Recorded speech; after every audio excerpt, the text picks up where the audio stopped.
Thank you for watching the World Community Magazine's Hour of Power Live on Facebook with your host Edward McQueen and April Garner Davis.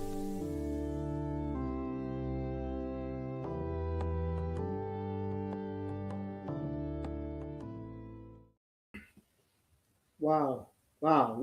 Good evening. Welcome to our program this evening. As usual, some interesting topics.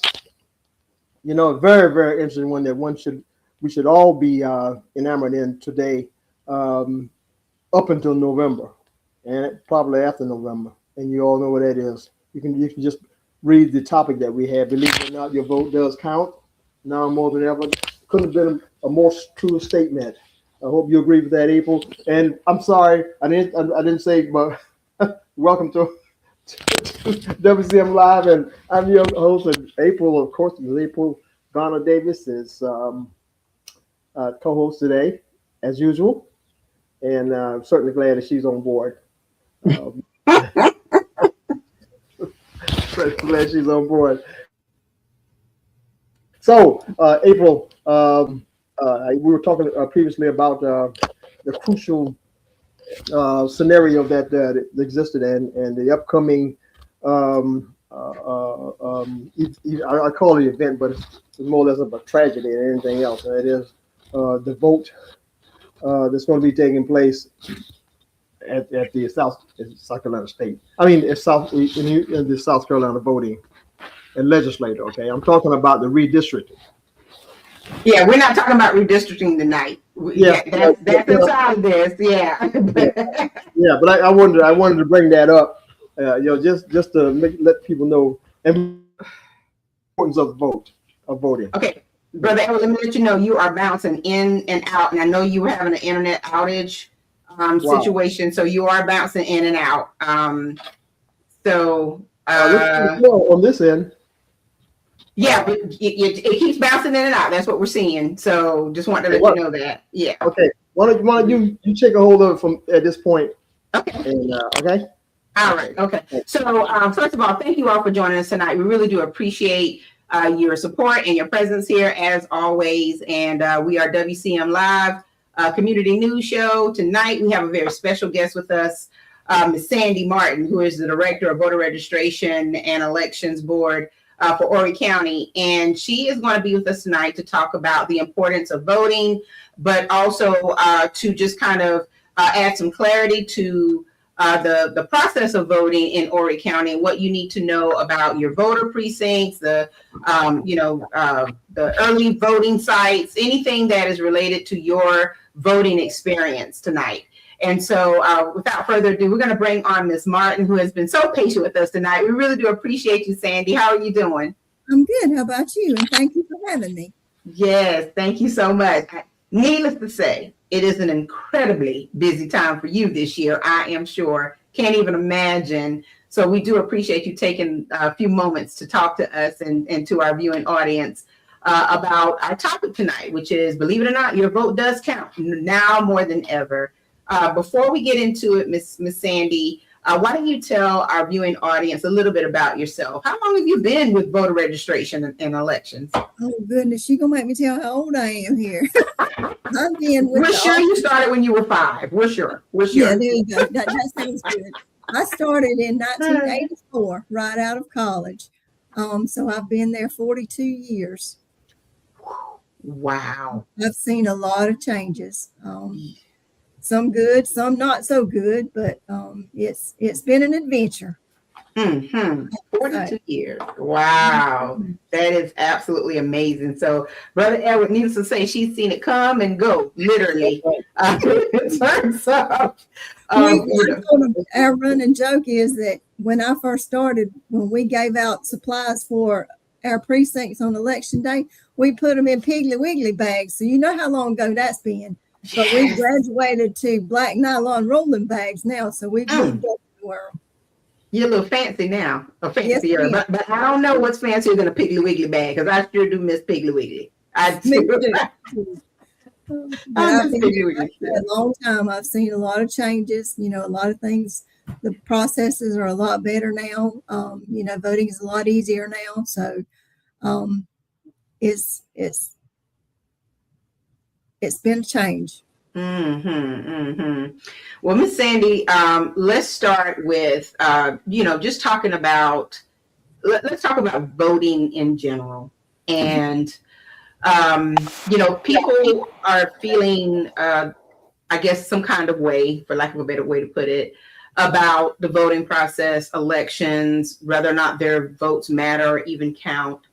And I'm sure that in the 42 years that you've worked in voter registration and elections, that you've probably seen, voter participation ebb and flow. It's probably, like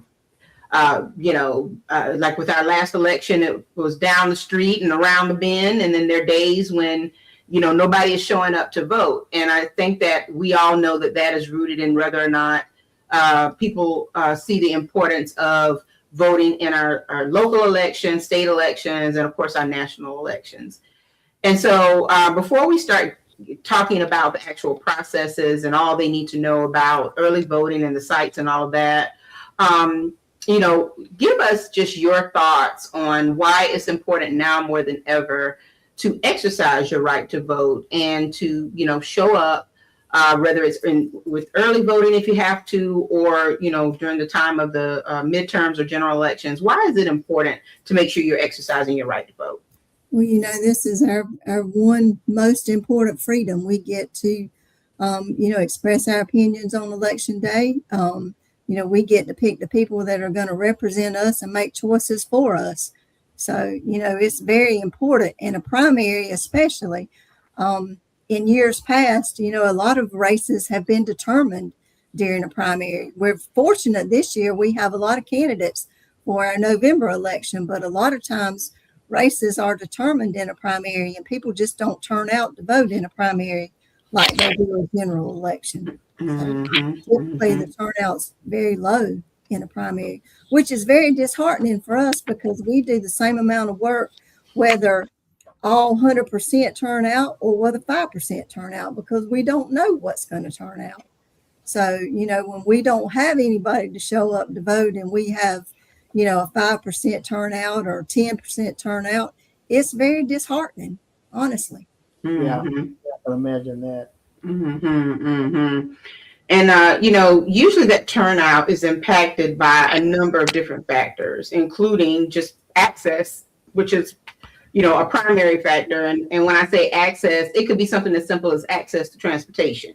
And it's simple to us, but not so simple to a lot of people, especially if they're coming from rural communities, if they are elderly and dependent upon someone to bring them to the voter registration office or take them to their precinct or whatever. And so a lot of people just kind of, take that lack of access or ability to vote as, just the choice that they need to make. And unfortunately, it does impact numbers in a large way, especially if there's a large number of people who just absolutely cannot access a voting booth. And so, can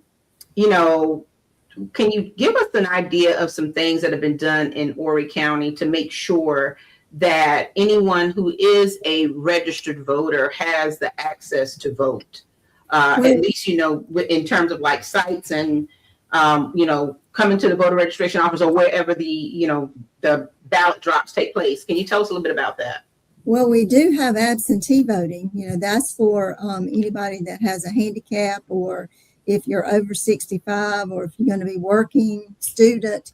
The deadline is closed for that. The cutoff is 11 days prior to the election date, which I think is the 29th.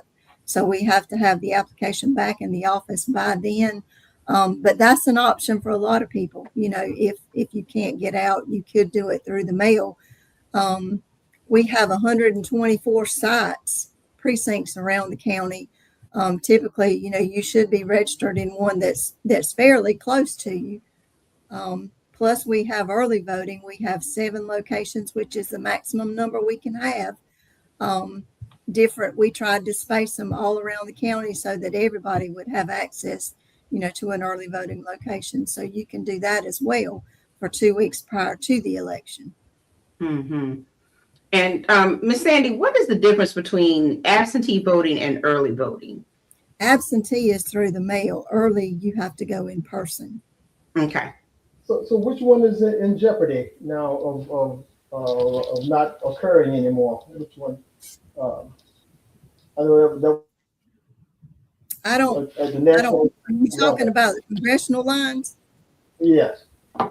They're talking about the absentee ballots that have already been mailed Okay. for the upcoming June primary. But absentee is not in jeopardy. It's not going to go anywhere. Okay. Mm-hmm. When did absentee voting begin, Miss Sandy? We've had absentee as long as I've been there. Yeah. Okay. Mm-hmm. Mm-hmm. Now we So- just got early voting, in 2000, I think it was 22. It Okay. started after COVID. Okay. Okay. All right. So in Horry County, we have a voter registration office. And then, of course, there are several, there's the list of precincts. Like you said, there are 124 precincts around the county. And it's just really interesting. We were talking about stats and numbers right before we launched the show, looking at voter numbers and understand the demographics when it comes down to voting is always intriguing, because you can take a look at your precinct, which pretty much represents your community, or a cross section or perimeter of your community, and you can tell who's voting and who's not.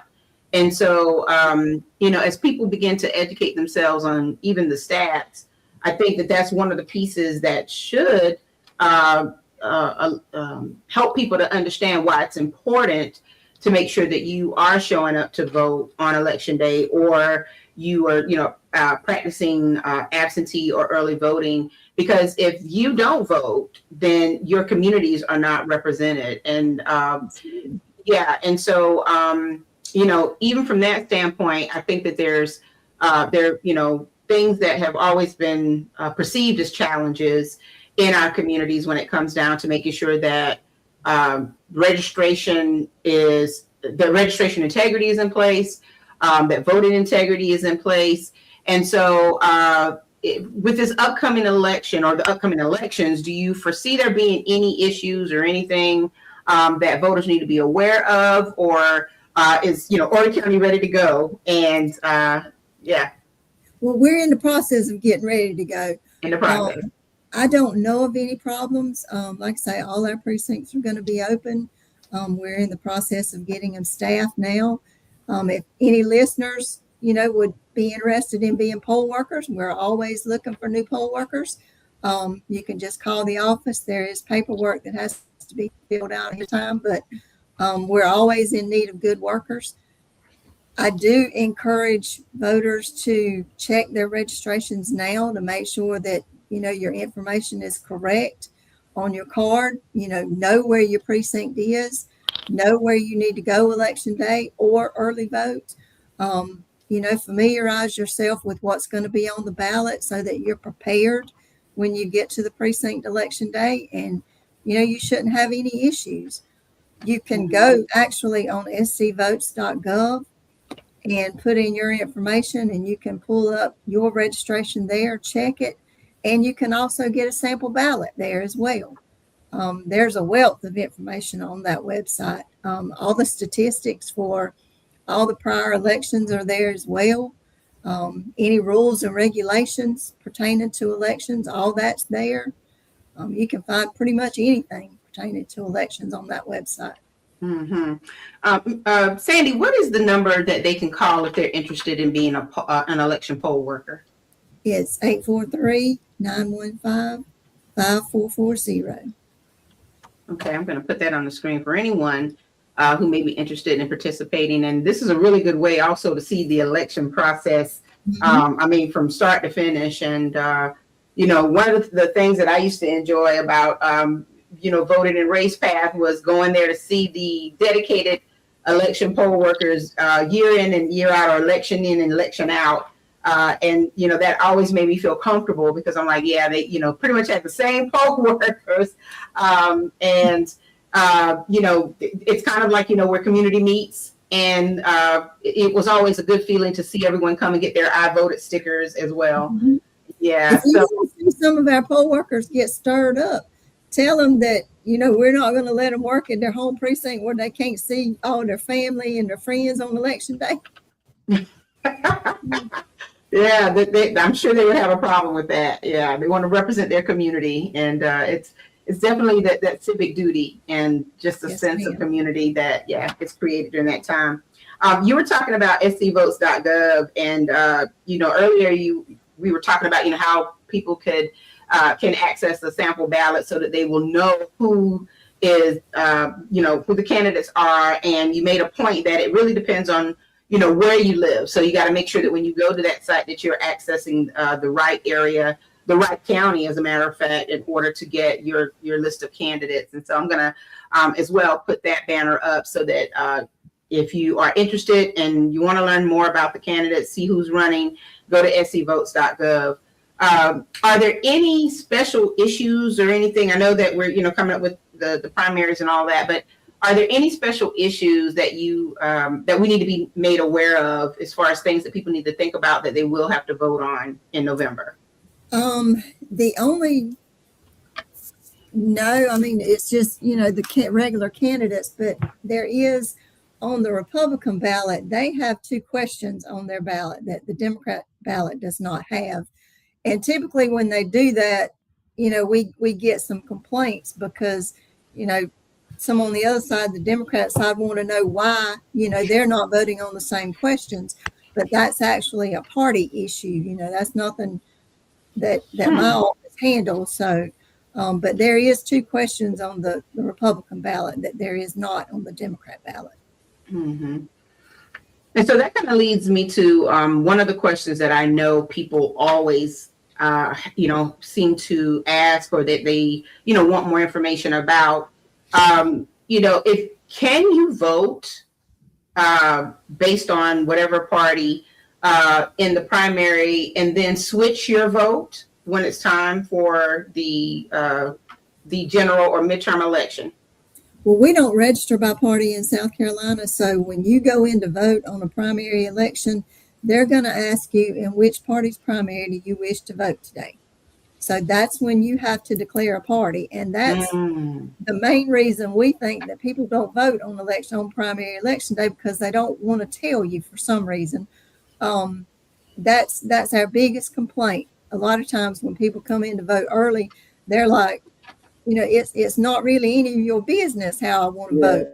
But, if you want to vote, unfortunately, it is our business, and you have to tell it on election day. But the November general election, all the candidates are listed together, and you can split your vote any way you want to split it. But during a primary, it is straight party. And however you vote in the primary is how you have to vote if there's a runoff. If there's a runoff. Okay. You can't split your vote with a runoff either. If you vote Democrat for the first election, then if there's only a Republican runoff, you can't vote for that runoff. You have to stay within the same party for a runoff. But November, you vote any way you want to. And Brother Edward, that is definitely a conversation that is happening within the community, because there was some confusion about that. It even sounds confusing, okay? Right now, it really does. Especially when you expect something else, especially some clarity there, which I do. I think that needs to probably be elaborated on. I don't know how much more you can do. Well, when you go into vote election day, they're going to ask you, in which party's primary do you wish to vote? You're going to tell them you want to vote Democrat or you want to vote Republican. We're anticipating a runoff probably on both sides of some sort election day. So that's going to be a runoff on June 23rd. If you vote Democrat June 9th, you have to vote Democrat on June 23rd. If you vote Democrat on June 9th and there's not a Democrat runoff, but there is a Republican runoff, then you are not entitled to vote in that election. You have to stay within the same party if there's a runoff. But come November, all the candidates are listed together on one ballot, and you can vote any way you want to. I mean, that's as plain as day, Brother. Yeah. It clears up a lot of things. It really does. Clarity there. Those statements, is there someone there at the time to tell them exactly what you just told us? If they ask a poll worker, they should be able to tell them. It's in the poll manager handbook. Okay. But if there is a runoff, when you go back to vote that day, it's going to show how you voted the first time. So if you go back and you try to vote in the other party, they're going to tell you, that you can't because you voted Democrat or Republican the first time. I think another point, Brother Edward, that we can kind of lay on top of this is the fact that I don't know that voters really understand the importance of the primaries and why how the primary sets the momentum for the general election, or it actually determines the general election. So if you have several candidates in the primaries, you're pretty much casting your first vote on who you would like to move forward, who you want to see move forward to the general election. And so it is important, as we're learning now, to make sure that you show up for the primary election, cast your ballot for whoever your favorite candidate is at that point, in the hopes that they will eventually progress to the general election. And once they get to the general election, if it's your candidate, so be it. You can continue to vote the way you want to vote. However, if things don't turn out quite the way you anticipated them, maybe your favorite candidate did not win, you still have the opportunity to vote on the candidates that are in line to be elected for a particular office. And according to what Sandy just shared with us, that in the general election, if there is not a runoff, I'll say it this way. If there is a runoff after the primaries, you have to vote the way you voted in the primary, the first election in the primary. But if there is no runoff and we go from primary straight to the general election, you can vote any way you want in the general election, regardless of your party. And so she said it, I've said it. I hope that really clears up a lot of things that people are kind of carrying as, misconceptions or perceptions about how they can vote, because we all should have the ability to really take a look at the candidates and vote the way we need to vote and the way we believe we should vote, even after the primaries happen. We don't want to feel stuck. If let's say, for instance, our particular favorite did not win, that's why you should always also educate yourself on candidate platforms to make sure that you kind of have like that scope of, I will follow this candidate. It doesn't even necessarily have to be party, but I will follow this candidate because I believe in, what their platform is all about. And hopefully they'll make it to the end. If they don't, we should always stay attuned to what other candidates are also pushing on their platform, so that you will know how you may need to vote whenever the general elections happen. So this is really good information tonight, Brother Edward. And we're also learning that June 9th is the primary election, and June 23rd will be the runoff, if there is a runoff. And you say you anticipate that there probably will be a runoff, right? Yes. Okay. We have a lot of candidates on both sides this time, Democrat and Republican. So it would be a miracle if we don't have runoffs. Yeah, we would love to have a miracle. Exactly. So here's an election schedule that was shared, I think maybe a couple of broadcasts ago, just to kind of let you know where we are in the election cycle for 2026. And Sandy, if any of this information is incorrect, look, Brother Edward, we have the person who is in the know to let us know. But June 9th is the Democrat and Republican primaries. The 23rd is the runoff. And then, of course, on November 3rd is the general election. And all of these particular positions, and notice how many in the House, county council, board of education, all the things, all of these positions are up for election or re-election. So that's a lot. It's a lot of It's a big ballot. Yes, it is. Is this like one of the largest ones you've ever seen, or heaviest ones you've ever seen? Well, it's pretty normal for Normal. a general election, yeah. Okay, all right. And we have a question from someone in the audience. Thank you for watching tonight, Priscilla Fuller. She asked, can you go into a little more details about people with disabilities using mail-in voting? It is not easy to do so anymore. Used to, you could actually email or go online and fill out a form for absentee. You cannot do that anymore, but all you have to do is call the office. You have to verify information now, and we mail you an application to fill out. You sign that, send it back, and then we automatically mail you the ballot. I mean, it really is a simple process, but you do have to call the office to request it, or either come in person and sign the application. Okay. All right. Thank you for that. And so, Sandy, you also shared with us some information about the June primary early voting sites. So there are 7 sites across the area. I think it's 7. Yeah. Yes. Mm-hmm. Early voting actually opens on Tuesday because Monday's a holiday.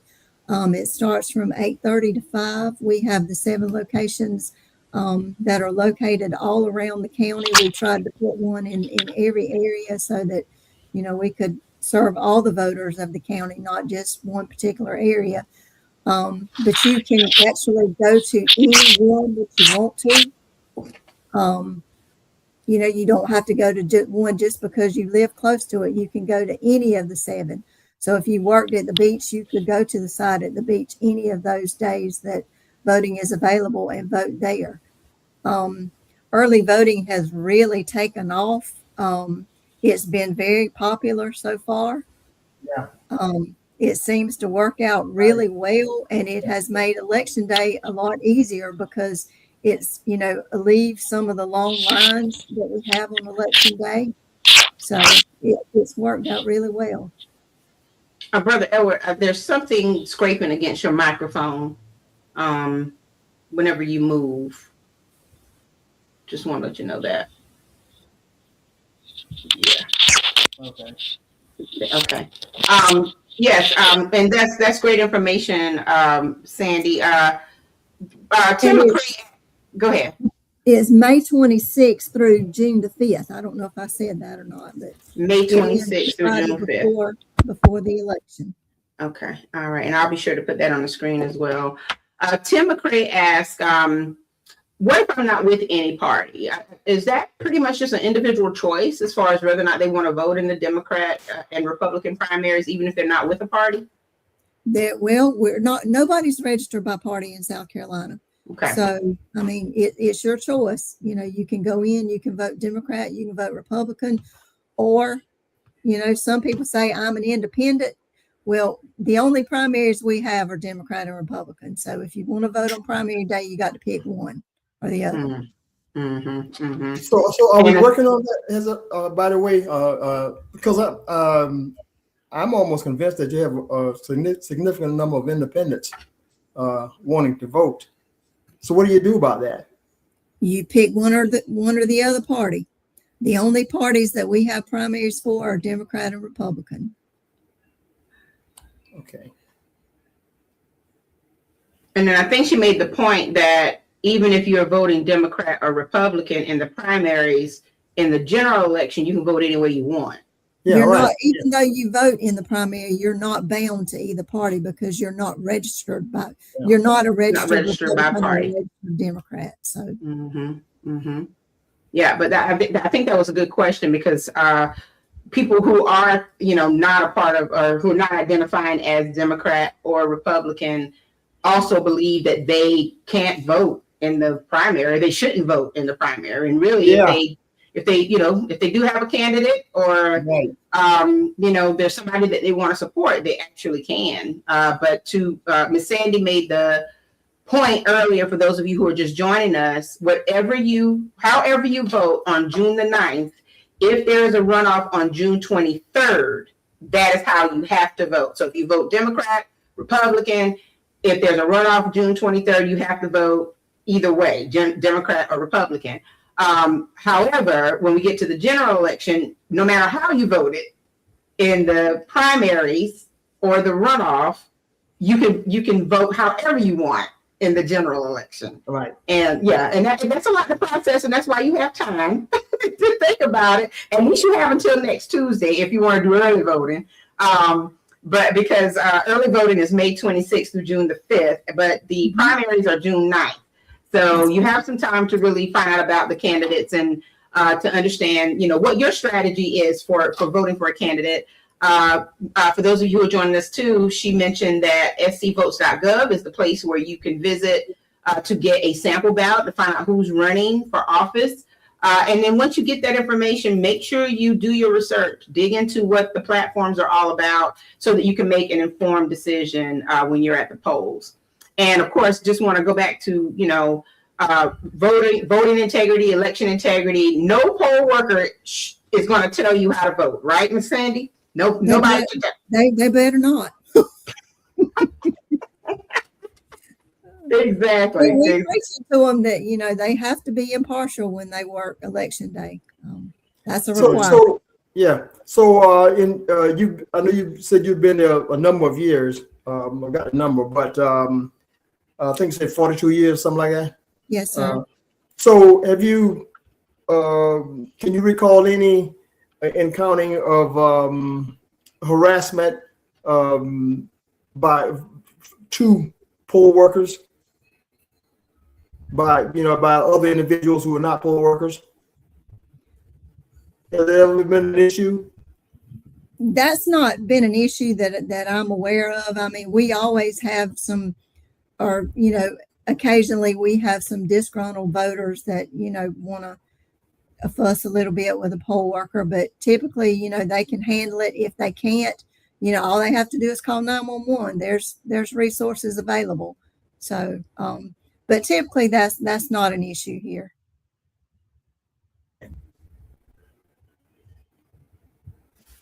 And then, for clarity, and it may sound simple to a lot of people, but when you say a poll worker, give me the job description of a poll worker.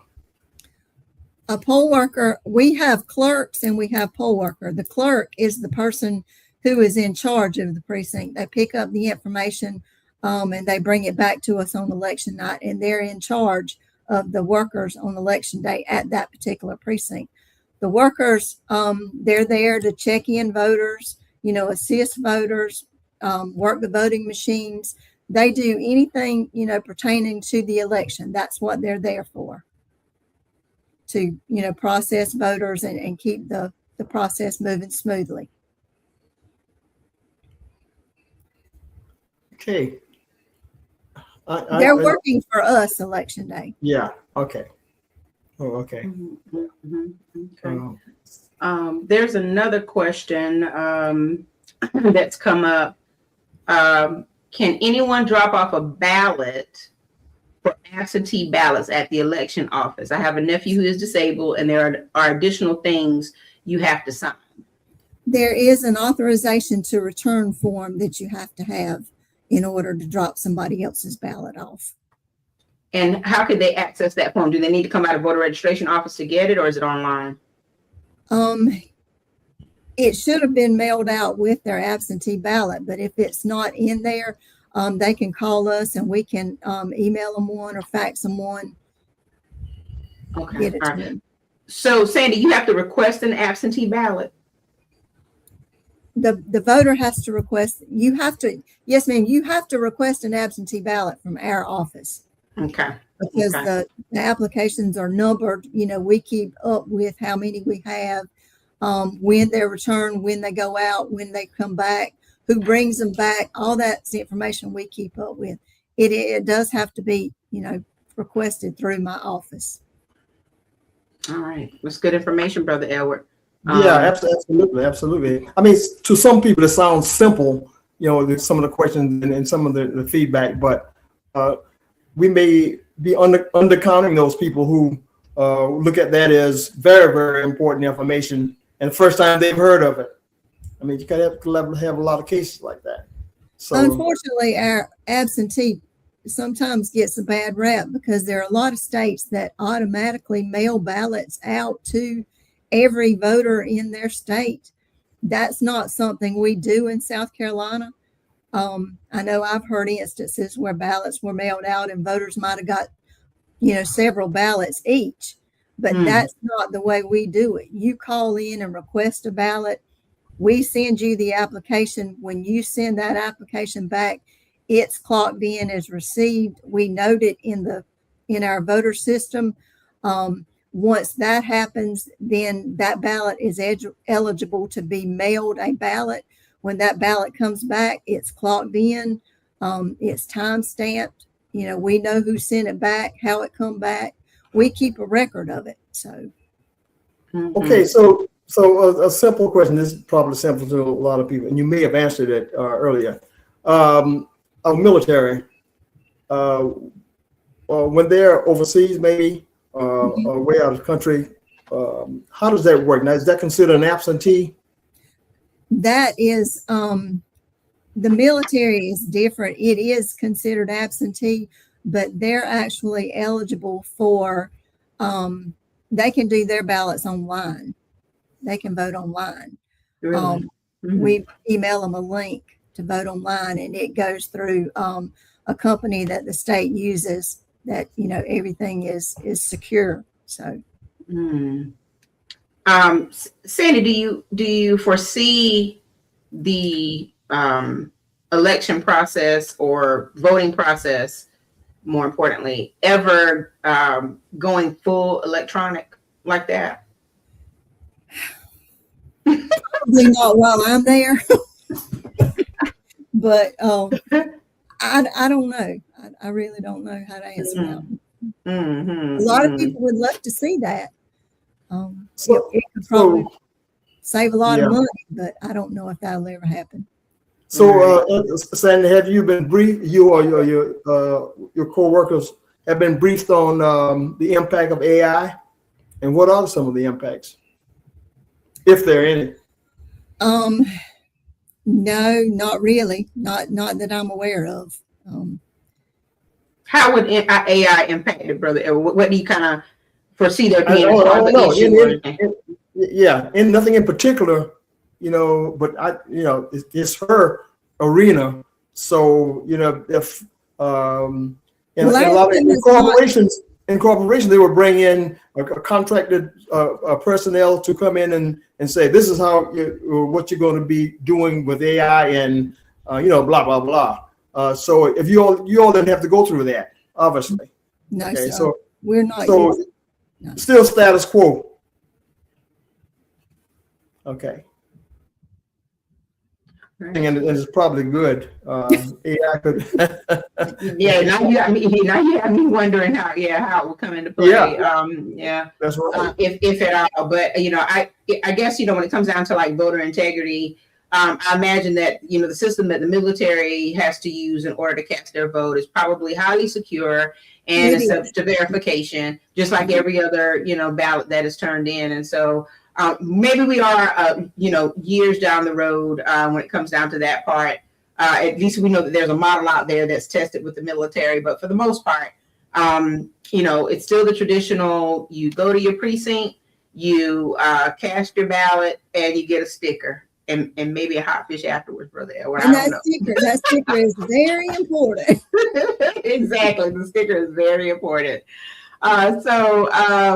Is there anything else that you believe potential voters need to know about the upcoming elections? And, aside from preparing for inclement weather, making sure that you have, like you said earlier, that you have verified your precinct where you're supposed to vote, that your address is aligns with your actual precinct so that there aren't any issues, because as we know, there may be more than one, precinct by same name. So, for example, Race Path 1 and 2, or, Myrtlewood, looking here on this stat sheet, Myrtlewood has 3 different places. So you need to verify to make sure that you are going to the right precinct so that there aren't any issues.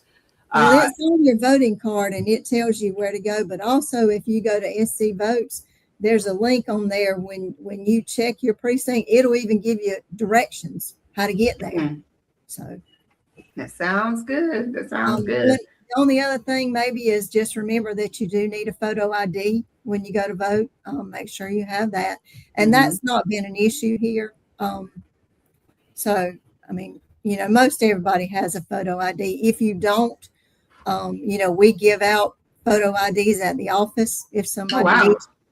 so they can come in and get a voter card with a picture. Well, that's interesting. That's great. That's interesting. Yeah, I don't think we ever knew That's that. really interesting. Yeah. Yeah. We've been doing that for years.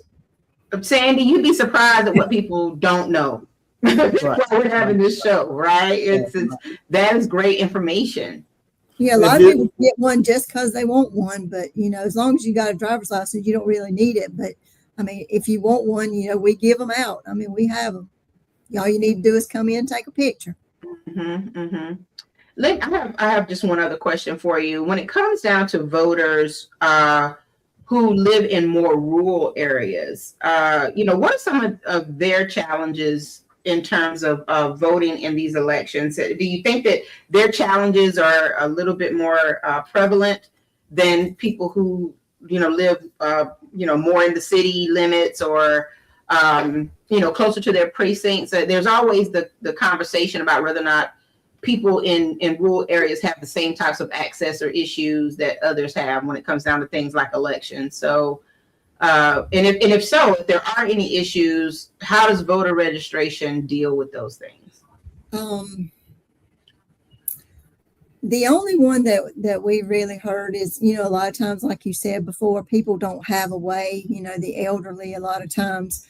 But, we can't go take anybody to vote. But, sometimes we have people telling us that, there are resources available where people do pick them up and take them.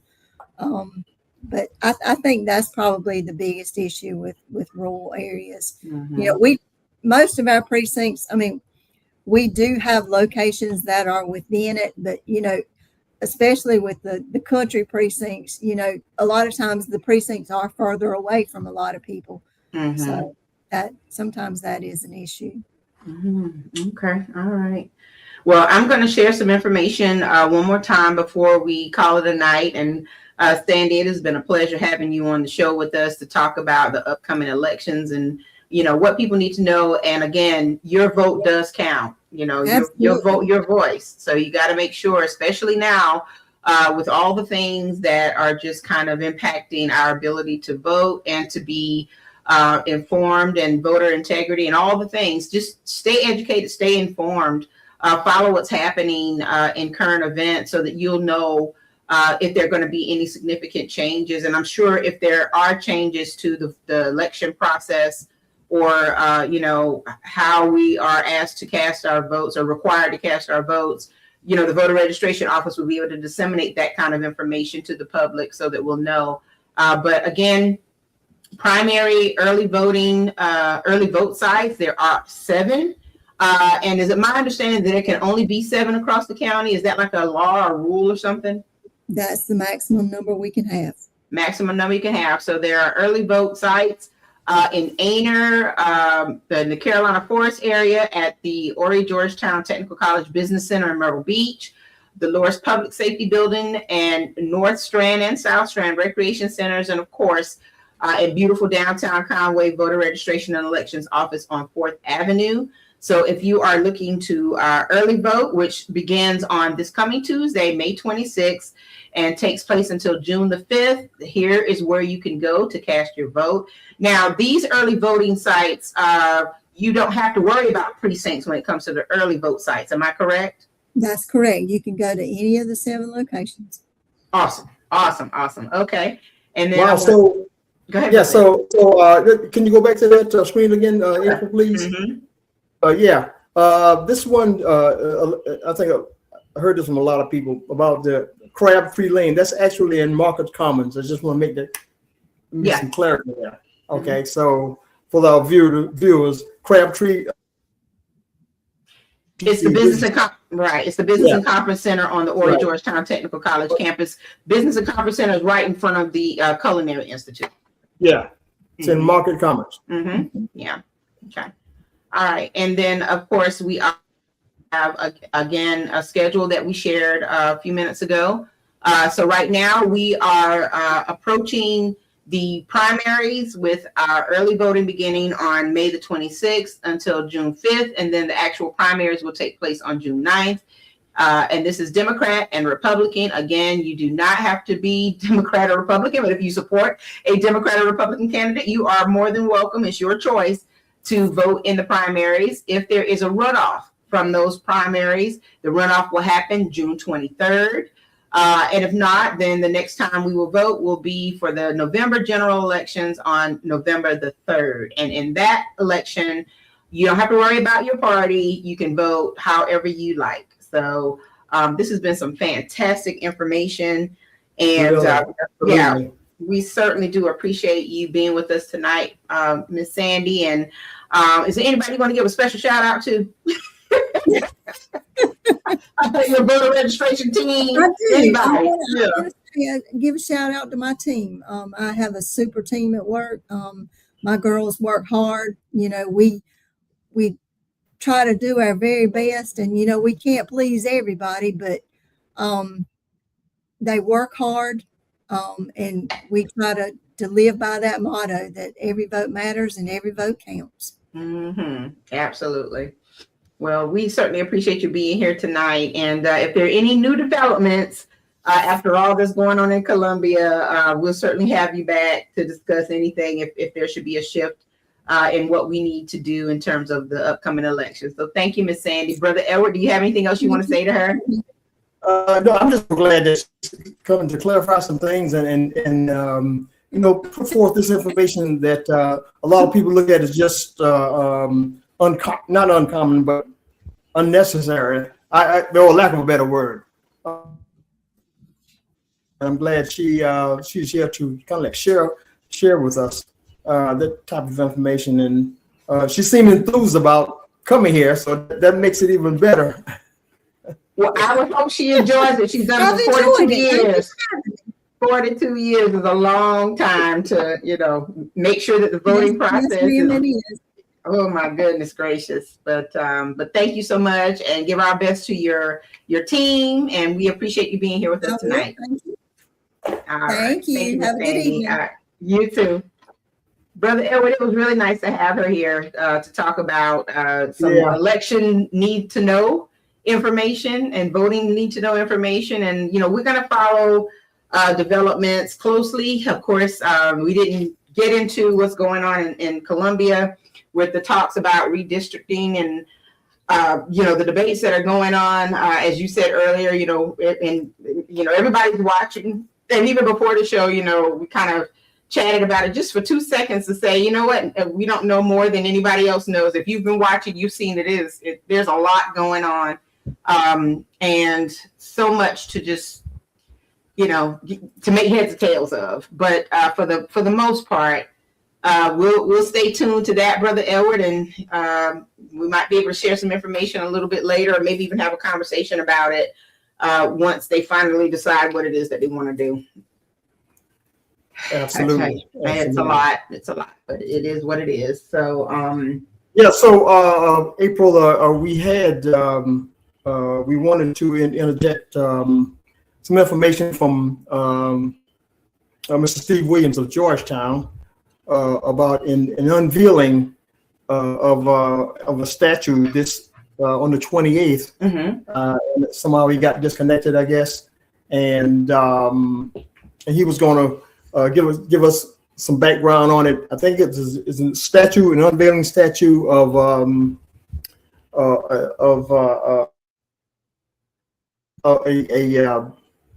relative of Harriet Tubman.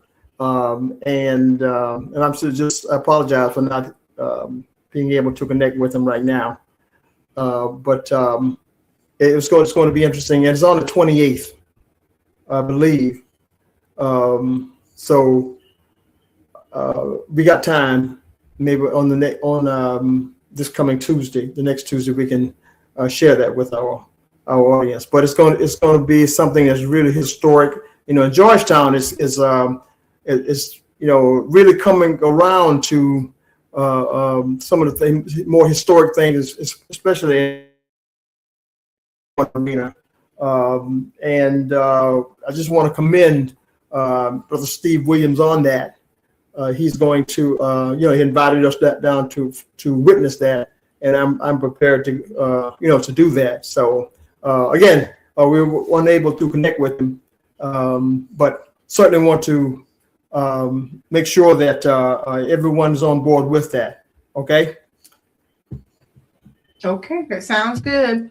Well, Brother Edward, I hope that there was a good question that came in. I didn't see it, of course. I was kind of paying attention to the conversation, but a question that we'll go back and ask Miss Sandy, and we will post a response on World Community Magazine and also to my Facebook page. But the question was, if I don't vote in the primaries, can I vote if there's a runoff? And that's a good question, because if you didn't cast your vote on June 9th and there happens to be a primary on June 23rd, would you be able to vote on June 23rd? I would imagine that would definitely sway the runoffs. And I'd have to go back and watch. I don't know if I captured it in the notes as far as I believe that there is some an accountability measure there when you vote on the 23rd to make sure that you voted Democrat or Republican. But I'm not quite sure how they handle that part. So I'm going to get that answer from Miss Sandy to our viewer, and then I will post that on the World Community Magazine's Facebook page, and I will also put it on our other social media profiles that are connected to this. Yeah. But that was a good question. Mm-hmm. But anyway, well, Brother Edward, it's been nice. Let's see, next week we are going to talk about summer jobs and summer literacy. The Can't get any better than that.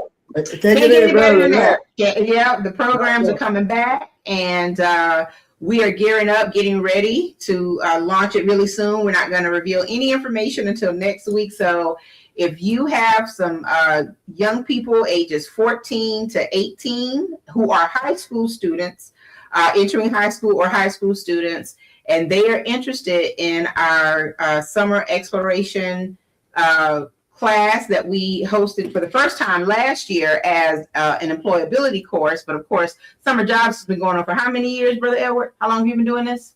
Whoa, 2012, I believe, 2014. Okay. 2015. Yeah, so like so that. Yeah. 2014, 2015, so 12, 11, 12 years. And last year we did it a little differently in that it was a hybrid course wherein students were exposed to various topics that relate to making sure that they are employable. And then they had great career experiences based on their career aspirations. And so we're just about ready to launch it. We're still working out the details, so we won't reveal too much tonight. But next week we will have all of the information. So parents, tune in so that you'll know what you need to do to register your student. It is going to be first come, first serve. In terms of taking the number of students, we anticipate there'll be a maximum of 20 students in the program this year. And we'll also have some information about the summer literacy program, Reading Roots, that is hosted by none other than Ms. Marjorie McIver, who is the founder of that particular program as well. So just wanted to mention that. Yeah, it's Icon of Conway there. Yes, the icon. So so to our viewers again, if you've noticed, and we sent it out had 3 venues that we can show you that the front page of the main issue, you see where some of the locations where our summer students had gone last year, and very, very interesting places that we had never gone before. You know, places like Conway Hospital, what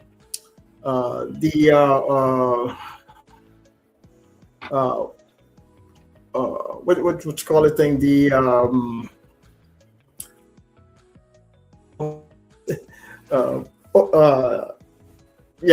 anyway, it was about 5.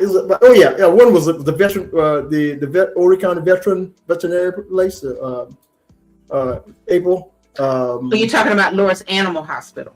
Lawrence Animal Hospital. Mm-hmm. And and a number of other places. The photos on the front page of the magazine, they depict the different places that they were exposed to, Mhm. and I thought that was very, very interesting, and we had good feedback on that. If we could. So y'all stay tuned, and to our donors, this is an opportunity to really take heed with us about educating our future and making sure our future will be progress. I'm talking about the student progress with no felonies and no criminal activity. So we're giving them 6. Well, we are. I won't go into any more of the depths, so you gotta register for that. So, but anyway, we're looking forward to that. Looking forward to another successful year and some very productive action with our students.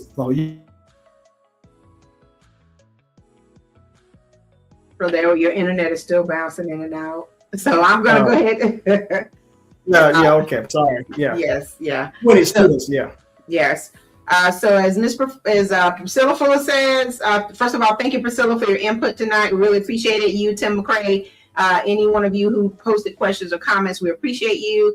Please, please plan to vote. Please, please get out to vote. The primaries and the general election. We need you to show up on June 9th to help set the momentum for what happens on November the 3rd. So please show up to vote. We appreciate you.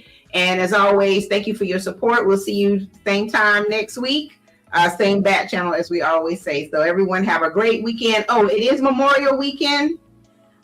So please make sure that you are safe. If you're in Myrtle Beach enjoying the bikers, make sure that you stay safe. And we hope that everyone enjoys the Memorial Weekend is the kickoff of summer. So enjoy the summer kickoff and have a great evening. Thank you for watching the World Community Magazine's Hour of Power Live on Facebook.